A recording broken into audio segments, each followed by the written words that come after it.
ma aqaan waxa khaldan. waxaad ahayd qayb ka mid ah jirkayga si walboo ahaato anigoo ku jecel ayaad buur iga tuurtay.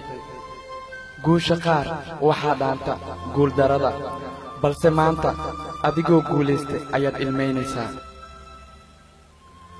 anigoo og inaad i qayaantay ayaan laabta kaa tirin, waayo ruuxa bini'aadanka ah hadduu waayo naxariis waa uu dhibaatoodaa laakiin ma dhinto.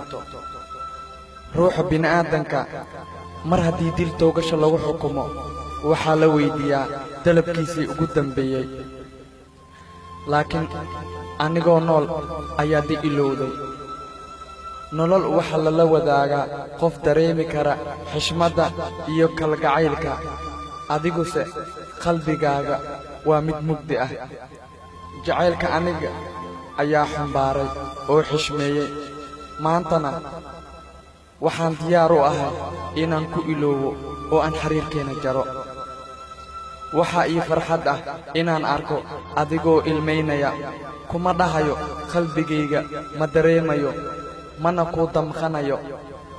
ogowse inaan ahay ruux bini'aadan oo adiga oo kale ah. run ahaantii dhibkaaga waa dhibkayga. waxaa ii guul ah inaan sharaftaada maanta aan saro u qaado oo aan iftiinka nolosha ku tusiyo si kal iyo laab ah.